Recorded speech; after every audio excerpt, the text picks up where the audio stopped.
Topic है, ये draft में आता है और अब इसको स्टार्ट करने से पहले मैं इसके अंदर एग्ज़ाम पेपर भी एक इंक्लूड करूँगी 2024 का। 2024 का जो ये पेपर है इसका आप क्वेश्चन 7 देखें।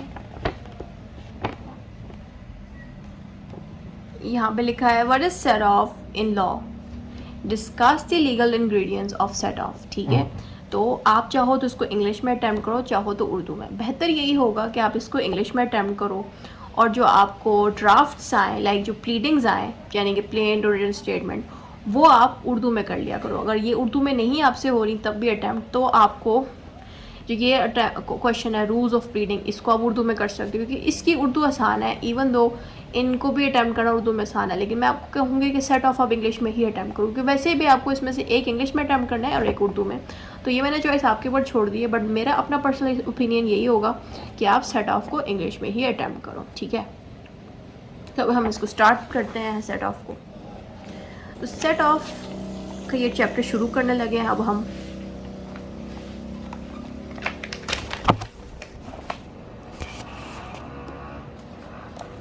यहाँ पे मैंने 2022 का पेपर ऐड किया हुआ है। ये मेरे नोट्स मैंने 2024 में बनाए थे एक एनुअल एग्ज़ाम से पहले, तो इसलिए मैंने इसमें ये वाला क्वेश्चन ऐड नहीं किया हुआ क्योंकि ये 2024 में हुआ है, बिल्कुल अभी कुछ महीने में।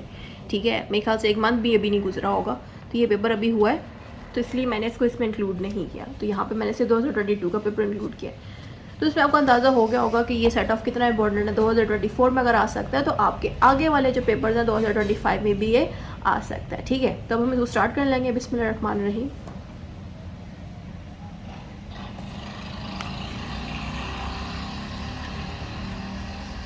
In civil law, set off is a defense used by defendant to reduce the amount they own to plaintiff by asserting that the plaintiff also owes them money.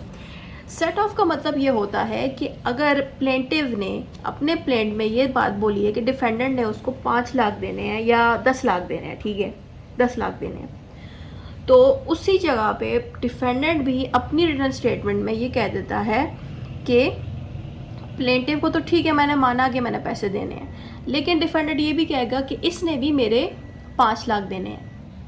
ठीक है, वो डिफेंडेंट कहेगा कि अगर मैंने देने हैं प्लेंटिव को तो इसने भी मेरे 5 लाख देने हैं। तो कोर्ट क्या करेगी, जितने पैसे प्लेंटिव ने डिमांड किए हैं और डिफेंडेंट ने कहा है कि मेरे भी इतने पैसे देने हैं, तो डिफेंडेंट कहेगा मैंने 5 लाख देने हैं, इसको मुझे वापस करने हैं 5 लाख। ठीक है, तो जितने पैसे प्लेंटिव मांग रहा है ना वो माइनस हो जाएंगे।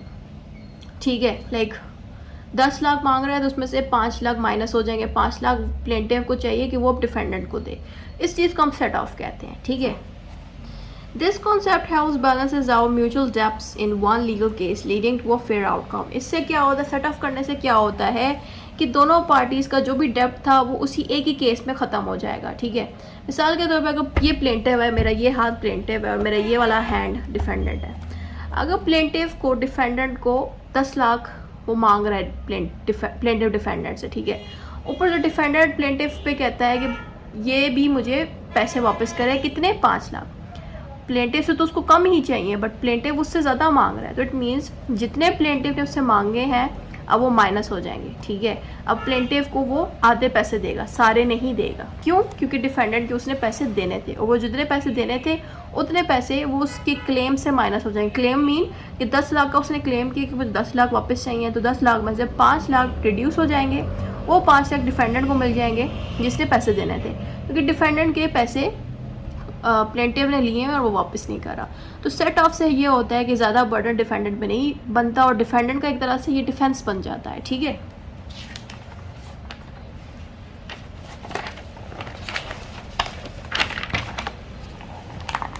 अब हम डेफिनेशन ऑफ सेट ऑफ पढ़ने लगे हैं।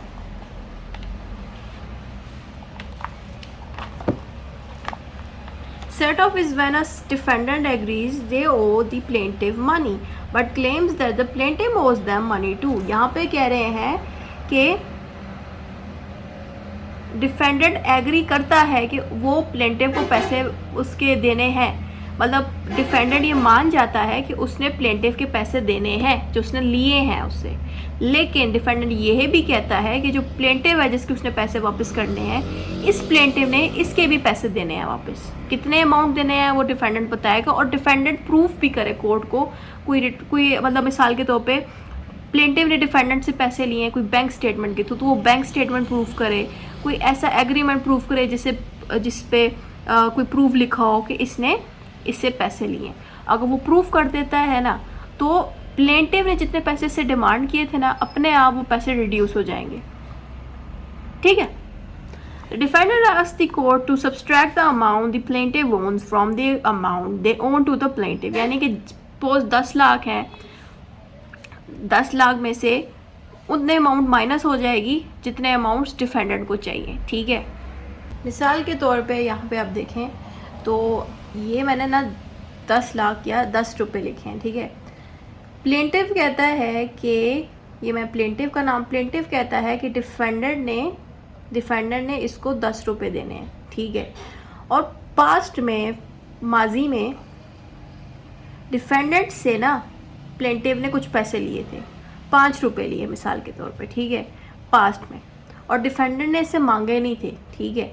लेकिन प्लेंटिव ने लिए थे, और वो ट्रांसफ़र जो है ना बैंक से हुआ था, बैंक से ट्रांसफ़र हुआ था, और बैंक स्टेटमेंट और बैंक्स के रिकॉर्ड्स, बैंक के स्टेटमेंट या रिकॉर्ड डिफेंडेंट के पास मौजूद है। ठीक है।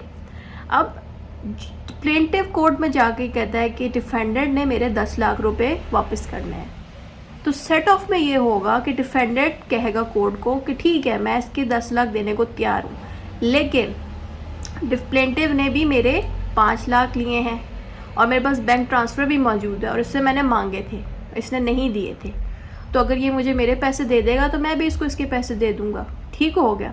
तो इससे क्या होगा कि 10 लाख रुपए की अमाउंट जो प्लेंटिव मांग रहा है और जो डिफेंडेंट के जो 5 लाख हैं जो प्लेंटिव ने देने हैं, तो होगा ये कि इस 10 लाख में से पैसे माइनस हो जाएंगे। सेट ऑफ क्या करेगा, सेट ऑफ में जो कोर्ट्स हैं वो ये करेगी कि 10 में से 5 को माइनस करके 5 रह जाएंगे। 10 में से अगर आप 5 को माइनस करो तो कितने बचते हैं, 5 बचते हैं। तो वो करेगी ये कि कोर्ट डिफेंडेंट से कहेगी कि ठीक है आप प्लेंटिव को 10 लाख ना दें बल्कि 5 लाख दे दें, और ताकि जो 5 लाख आपके देने थे वो आप ना दो, और ये प्लेंटिव जो है 10 लाख की बजाय 5 लाख वसूल करे और दोबारा कोर्ट में आके ये क्लेम ना करे कि मेरे 5 लाख रिमेनिंग वापस करे। ऐसा नहीं होगा, क्योंकि इस प्लेंटिव ने डिफेंडेंट के भी तो लिए हैं 5 लाख। ठीक है। तो अल्टीमेटली 10 की जगह प्लेंटिव को 5 लाख मिलेंगे, क्योंकि इसने पास्ट में डिफेंडेंट से भी कुछ पैसे लिए थे, तो वो पैसे फिर वो माफ़ करवाएगा। 5 लाख की जगह मिसाल के तौर पे अगर डिफेंडेंट कहता है कि मेरे से इसने 7 लाख लिए थे और ये कहता है मेरे 10 लाख वापस करो, तो ज़ाहिर ही बात है फिर वो अपने पैसों में से आधे पैसे माइनस करेगा। अगर 7 लाख ये डिमांड करे डिफेंडेंट और प्लेंटिव कहता है कि मेरे तो इसने 14 लाख लिए थे, ठीक है, और डिफेंडेंट कहता है कि नहीं मेरे से तो इसने पास में 7 लाख दिए हैं, मैं तो पैसे देने को तैयार हूँ, बट मेरे भी ये पहले वापस करे।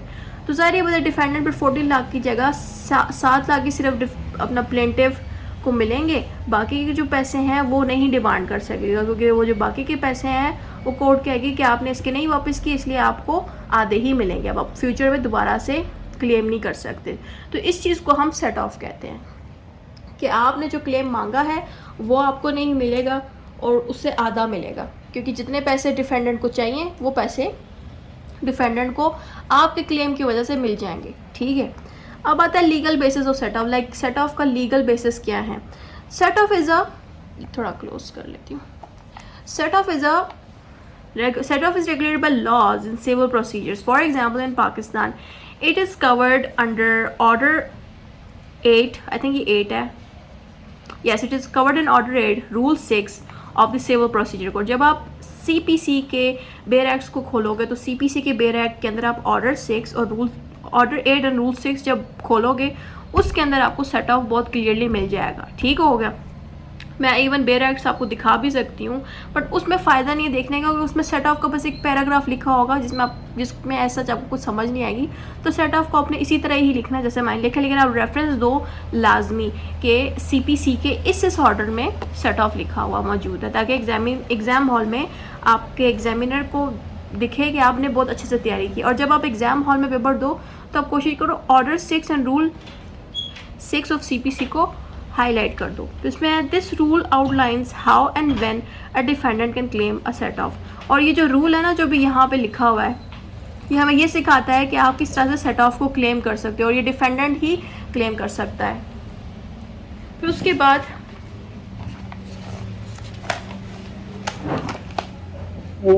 कंडीशंस फॉर सेट ऑफ आ जाता है कि आपके पास क्या कंडीशंस हैं कि आप सेट ऑफ कर सकते हो।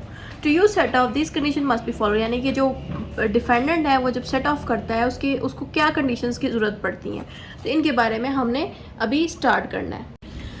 तो पहला पॉइंट है म्यूचुअल डेब्ट्स। जब भी आप एज अ डिफेंडेंट अपने आप को बचाना चाह रहे हैं ज़्यादा अमाउंट देने से, और कहना चाह रहे हैं कोर्ट को कि आपको थोड़े पैसे देने हैं, तो उसमें सिचुएशन ये होनी चाहिए कि आपका भी कोई डेप्ट होना चाहिए। मिसाल के तौर पे प्लेंटिव ने आपसे 10 लाख मांगे, आपने कभी पास्ट में उसको पैसे दिए ही नहीं थे, तो फिर आप उस पर क्लेम नहीं कर सकते, क्योंकि ज़ाहिर बात है जब भी आप कोई कहोगे कोर्ट को कि मैंने भी इसके पैसे देने हैं बट इसने भी मेरे देने हैं, तो आपके पास प्रूफ होना चाहिए। आपने पास्ट में कोई बैंक स्टेटमेंट अगर है, आपने कोई पैसे दिए हैं उसको, तो आपके पास बैंक स्टेटमेंट होनी चाहिए, कोई रिकॉर्ड्स होने चाहिए, कोई प्रूफ होना चाहिए, विटनेसेस होने चाहिए, तब ही आपके डेप्ट को सही समझा जाएगा, ठीक है। और डेप्ट म्यूचुअल होना चाहिए। म्यूचुअल मीन्स कि आपके पास में आपने डेप्ट किया है, आपने पैसे दिए हैं, तो इट मीन्स आपका म्यूचुअल डेप्ट बनता है। म्यूचुअल का मतलब है एक जैसा डेप्ट, लाइक आपने प्लेंटिव आपसे 10 लाख मांग रहे, इट मीन्स आपने पास में उसको 3 लाख दिए हैं, दोनों सेम चीज़ है, ठीक है। पैसे वो भी मांग रहे हैं, आप भी पैसे मांग रहे हो, तो क्या हो गया, म्यूचुअल होगा, चीज़ एक जैसी होगी। Both parties must own each other money, ठीक है, ये बात होनी चाहिए सेट ऑफ में। दूसरी चीज़ है सेम और रिलेटेड ट्रांजैक्शन। इसका मतलब ये है दी डेब्ट should arise from the same और रिलेटेड ट्रांजैक्शंस। इट मीन्स के जैसे प्लेंटिव ने आपको बैंक के थ्रू कोई पैसे भेजे हैं, उसके बाद भी बैंक स्टेटमेंट है जिसको वो कोर्ट में दिखा रहा है कि ये देखें जज साहब मेरे ये डॉक्यूमेंट्स अब देखें, बैंक स्टेटमेंट्स देखें, इसमें सारा कुछ लिखा हुआ है, इसमें पैसे मेरे इससे यहाँ से यहाँ तक ट्रांसफ़र हुए हैं, ठीक हो गया। लेकिन डिफेंडर ने भी पास में इसी तरह एक बैंक स्टेटमेंट बनाई है, उसके पास भी रिकॉर्ड्स मौजूद हैं, तो उसको भी यही चाहिए कि वो भी उन रिकॉर्ड्स को उसी तरीके से ही दिखाए जैसे प्लेंटिव ने दिखाया है। यही बात यहाँ लिखी है, द डेब्ट should arise from the same और रिलेटेड ट्रांजैक्शंस, ठीक है। दोनों की ट्रांजैक्शन सेम होनी चाहिए। ऐसा ना हो कि प्लेंटिव कुछ और बात पे कर रहा हो, आप कोई और बात दिखा दो, ठीक है। सेम होनी चाहिए हर चीज़। लीगल इन्फोर्समेंट डेब्ट, इन्फोर्सेबल डेब्ट यहाँ पे है, द अमाउंट क्लेम्ड या set of must be something that can be legally collected. It means के आप जो डिमांड मांग रहे हो ना कोर्ट से, वो लीगली होनी चाहिए। ऐसा ना हो कि आपने कोई गाड़ी दे दी है और प्लेंटिव आपसे पैसे मांग रहा है, तो आपको नहीं, मैंने तो गाड़ी दी थी। ऐसा नहीं होना चाहिए। जो चीज़ चल रही है, जो बात हो रही है, आपने उसी से रिलेटेड बात करनी है। मीन्स अगर प्लेंटिव पैसे की बात कर रहा है, तो आपने भी पास में अगर कोई ट्रांजैक्शन की है, पैसे दिए हैं उसको प्लेंटिव को, तो आपको पैसों से जुड़ी बातें ही कहनी है, ठीक है। स्पेसिफिक अमाउंट, और आपकी स्पेसिफिक अमाउंट होनी चाहिए। मीन्स अगर आप कहते हो कि मैंने स्पेसिफिक अमाउंट लाइक 5 लाख दिए हैं, वो 5 लाख क्या होता है, स्पेसिफिक अमाउंट। अब आप ये नहीं करें मैंने इतने अमाउंट्स दिए थे, मुझे याद नहीं है, ऐसा नहीं। जो अमाउंट है, जितनी आपने दिए हैं, जितने का रिकॉर्ड है, उसको हम कहते हैं स्पेसिफिक अमाउंट, यानी कि fixed amount. The amount must be defined and clear, ठीक है। टाइप्स ऑफ सेट ऑफ,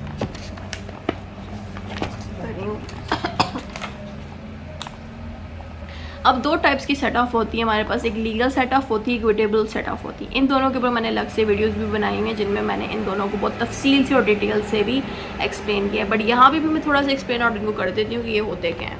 अब ये दोनों टाइप्स हैं सेट ऑफ्स की, ठीक है। एक है लीगल सेट ऑफ और दूसरी है equitable set off. This type of legal setup is allowed by law and involves clear and fixed amount the both parties owe each other। जो लीगल सेट ऑफ है उसमें होता ये है कि जितने अमाउंट प्लेंटिव मांग रहा है वो फिक्स्ड अमाउंट है। प्लेंटिव ने कहा 10 लाख देने हैं, वो फिक्स्ड अमाउंट है। डिफेंडेंट कहते हैं मैंने 5 लाख इसको दिए थे पास्ट में, वो मुझे वापस करे प्लेंटिव, ठीक है। दोनों अपने अपनी साइड से एक फिक्स्ड अमाउंट मांग रहे हैं, इसको हम कहेंगे लीगल सेट ऑफ। लेकिन यहाँ पे ना उल्टा होता है, यहाँ पे फिक्स्ड अमाउंट नहीं होती इक्विटेबल सेट ऑफ में। देखें, this type is based on fairness and may involve uncertain or unliquidated amounts. It is granted by the court to ensure justice. यानी कि यहाँ पे जो सेट ऑफ हो रहा है वो कोर्ट कर रही है. यहाँ पे होगा ये कि प्लेंटिव जो है कोर्ट आगे कहता है कि डिफेंडेंट ने मेरा नुकसान कर दिया ये वो ना, तो डिफेंडेंट भी कहते हैं कि ठीक है मैंने नुकसान किया, मैं पैसे देने को तैयार हूँ, लेकिन कोर्ट्स ये देखती है कि भाई इस इंसान डिफेंडेंट का भी कहीं ना कहीं प्लेंटिव ने नुकसान किया है. प्लेंटिव कहता है डिफेंडेंट ने किया, लेकिन डिफेंडेंट का भी कुछ ना कुछ पार्ट्स में प्लेंटिव की वजह से भी नुकसान पहुंचा है. तो डिफेंडेंट कोर्ट से कहेगी कि ठीक है मैं इसके पैसे देने को तैयार हूँ, बट जो प्लेंटिव ने मेरा नुकसान किया उसका क्या करेंगे. तो कोर्ट फिर डिफेंडेंट की हेल्प करने के लिए प्लेंटिव से भी थोड़े बहुत पैसे या उसकी तरफ से भी जितनी हेल्प हो सकती है वो करेगी, और कोर्ट खुद भी इसमें इन्वॉल्व होगी. इसमें क्या होगा, इक्विटी आ जाती है. इक्विटी में हमने जैसे पढ़ा था पार्ट 4 में, अगर आप में से किसी ने इक्विटी पढ़ा हुआ है उसको याद होगा कि इक्विटी में आपको कोर्ट्स हेल्प आउट करती है कंसिडरेशन देने में. ठीक है, इक्विटी में आपको कंसिडरेशन किस टाइप की मिलती है कि पैसों वाली कंसिडरेशन हो सकती है कि अगर प्लेंटिव ने आपका कोई नुकसान किया है और वो कह रहा है कि नहीं मेरा नुकसान तो डिफेंडेंट ने किया, नहीं बल्कि डिफेंडेंट की साइड से भी जो नुकसान हुआ है उसको भी प्लेंटिव भरेगी. तो इस चीज़ को यहाँ पे लिखा कि यहाँ पे कोई फिक्स अमाउंट नहीं होती है, लेकिन जो भी नुकसान अगर डिफेंडेंट का हुआ है उस नुकसान को भरने के लिए कोर्ट प्लेंटिव को कहेगी कि ठीक है आपको ये दे देगा पैसे, लेकिन जितना आपने अगर इसकी गाड़ी का नुकसान कर दिया है लड़ाई की, मतलब मिसाल के तौर पे प्लेंटिव और डिफेंडेंट की गाड़ी का एक्सीडेंट हो गया, प्लेंटिव ने जाके कंप्लेन कर दी कि इसने एक्सीडेंट किया, ये करे, इसकी गलती थी, सारा प्रूफ कर दे. ठीक है, प्लेंटिव को तो डिफेंडेंट पैसे देने को तैयार है, लेकिन जो डिफेंडेंट की गाड़ी में जो नुकसान हुआ है उसको कौन भरेगा. तो डिफेंडेंट को भी हेल्प करेगा प्लेंटिव. कोर्ट खुद कहेगी प्लेंटिव को कि आप भी चलो ठीक है डिफेंडेंट आपको पैसे दे देता है, लेकिन आप ही थोड़े बहुत पैसे प्लेंटिव को दें, और वो अमाउंट फिक्स नहीं होती, वो अमाउंट कंडीशंस को देख के होती है. लाइक जितना डैमेज हुआ गाड़ी उतनी डैमेज के हिसाब से पैसे लगेंगे, या कोई प्रॉपर्टी डैमेज हुई उस प्रॉपर्टी के डैमेज के हिसाब से पैसे दिए जाएंगे. तो यहाँ पे फिक्स्ड अमाउंट नहीं होती, यहाँ पे फिक्स होती है. ठीक है, फिर अगली हेडिंग आती है हमारे पास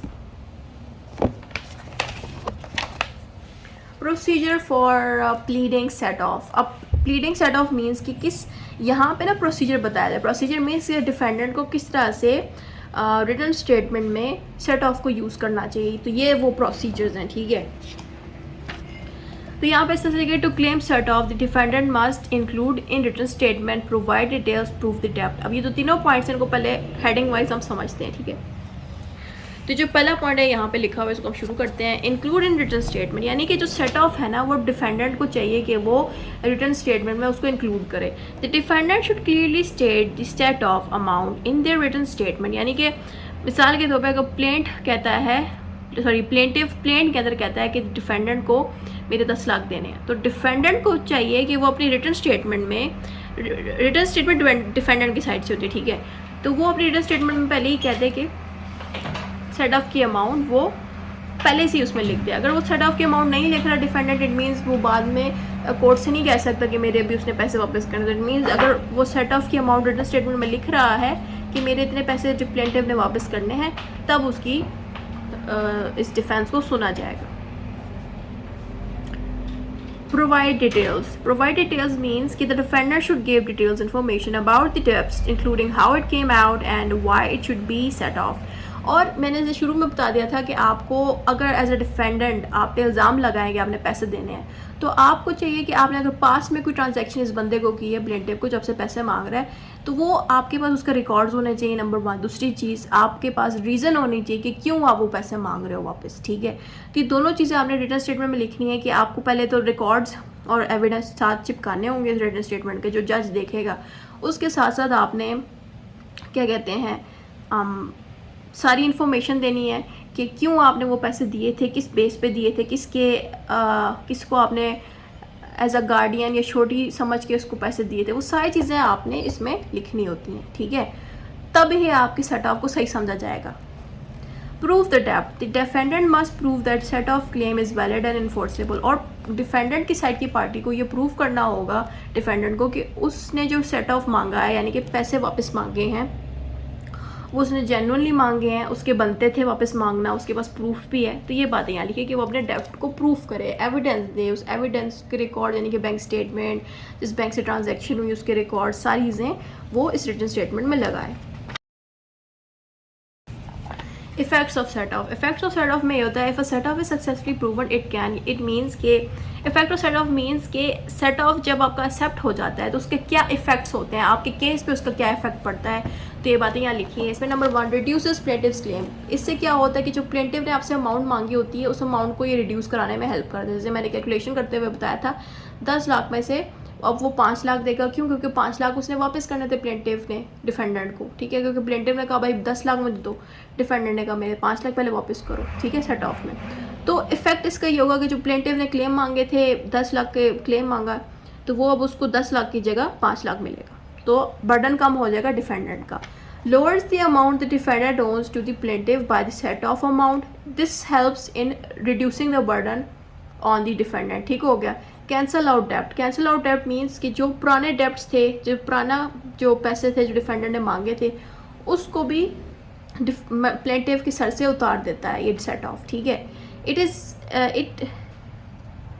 if the set off amount equal और is more than the plaintiff's claim can be completely nullified. It means कि अगर प्लेंटिव कहता है मेरे 10 लाख वापस करो, ठीक हो गया, लेकिन डिफेंडेंट ने पास में उसको 20 लाख दिए थे, ठीक हो गया, और उसके पास रिकॉर्ड भी मौजूद है। अगर डिफेंडेंट की क्लेम प्लेंटिव से ज़्यादा है तो ऐसी सिचुएशन में प्लेंटिव को 1 रुपया भी नहीं मिलने वाला। लेकिन अगर प्लेंटिव की अमाउंट 10 लाख है और डिफेंडेंट की 5 लाख बनती है तो 10 लाख देने की बजाय प्लेंटिव को आधे मिलेंगे पैसे, तो उसको पूरे नहीं मिलने वाले। तो इसका ये इफेक्ट होता है, या तो कैंसिल हो जाता है डेप्ट या फिर हाफ हो जाता है डेप्ट सेट ऑफ की वजह से।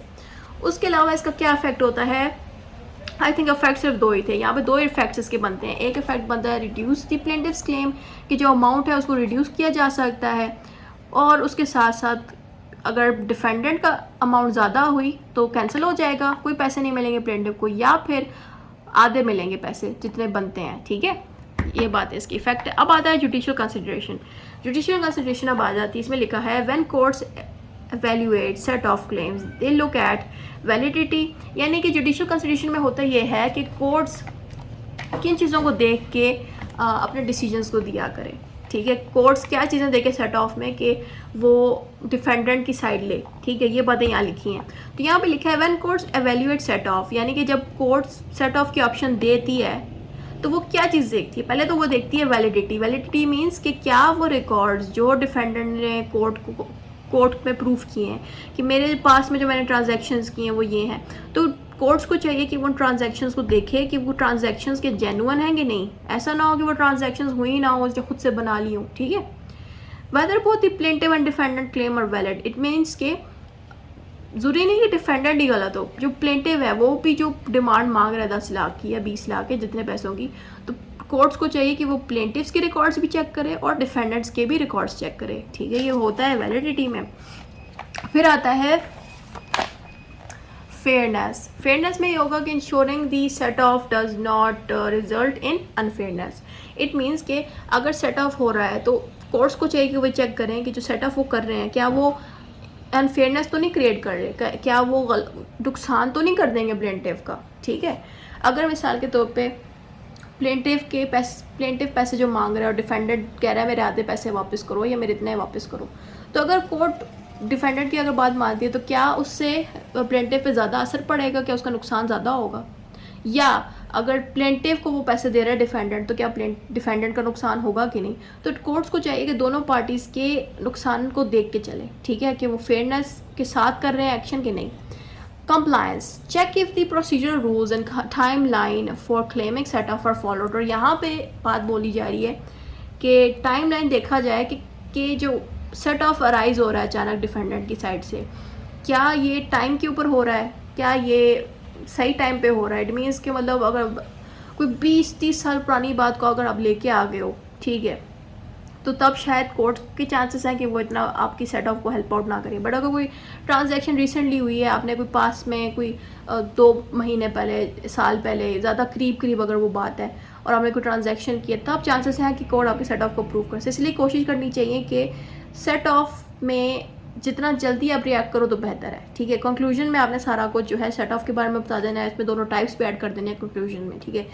तो ये टॉपिक हमारा ख़त्म हो रहा है यहाँ पे।